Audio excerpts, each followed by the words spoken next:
توجیکستان امسال با همگی 20 امتیاز که پسترین نشانداد در تاریخش است در بین 20 کشور اعظم فسادزده دنیا جای گرفت.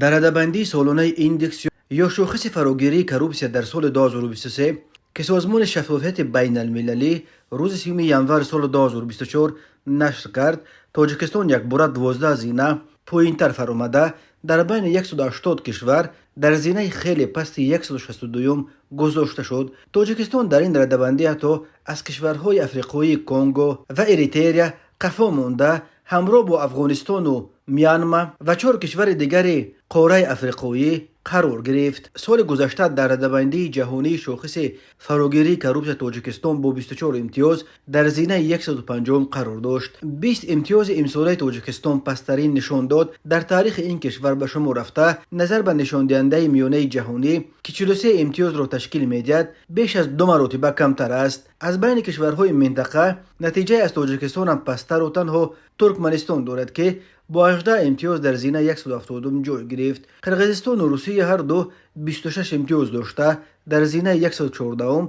ازبکستان با 33 امتیاز در زینه 121 و قزاقستان با 39 امتیاز در زینه 93 جایگیر شدند. ترتیب دهندگان رده‌بندی ضعیف شدن نظام دادگاهی و به وسیله از جوابگری خلاص کردن منصبداران پورخور و فسادزده تبدیل یافتن مقامات دادستانی و دادگاه ها را از سبب‌های عمده رشد کروپسیا و ناتوانی حکومت‌ها در راه مبارزه با این پدیده منفی می‌نمایند. فرانسوا والرین رئیس سازمان شفافیت بین المللی گفت تا زمانی که نظام‌های دادگاهی گناهکاران را به جوابگری کشیده لجام حکومت را نگیرند، کروپسیا همچنان رشد خواهد کرد.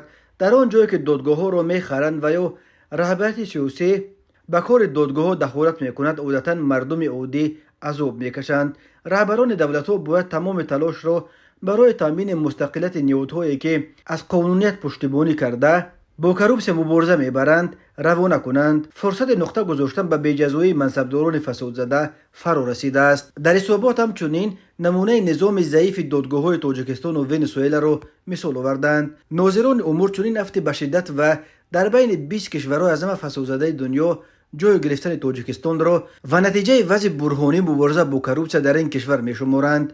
ناظران خلاصه اساسی مؤلفان حسابات در مورد دادگاه‌های ضعیف همچون منبع رشد کروپسیا را در نمونه تاجیکستان درست می‌خوانند.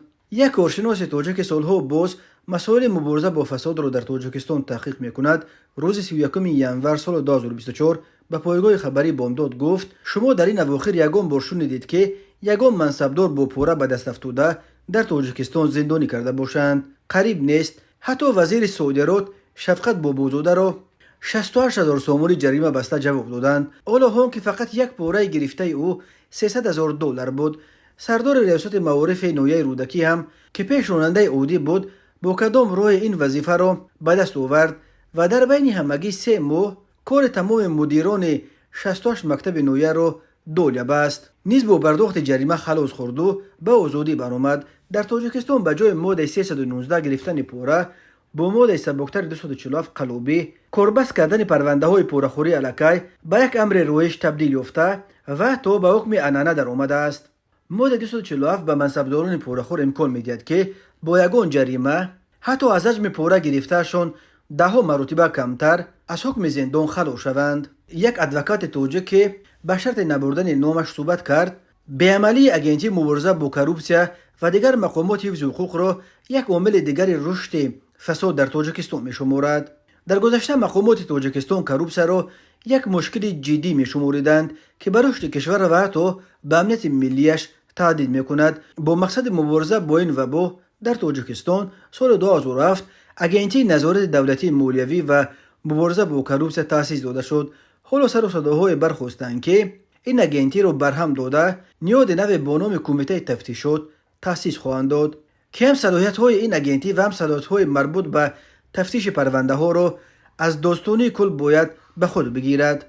برای ترتیب دادن شاخص فراگیری کروپسیا که از سال 1995 به این طرف ترتیب داده می شود از جدول عبارت تا 100 امتیاز استفاده می شود. 100 امتیاز به کشورهای داده می شود که سطح کروپسیاش برابر 0 باشد. در رده‌بندی امساله با 90 امتیاز مقام اول را بازم دانیا به دست آورد که اینک 6 سال باز در زینه یکم جای میگیرد. فنلاندیا و زینلاندیای نو با 87 و 85 امتیاز جایهای دوم و سوم را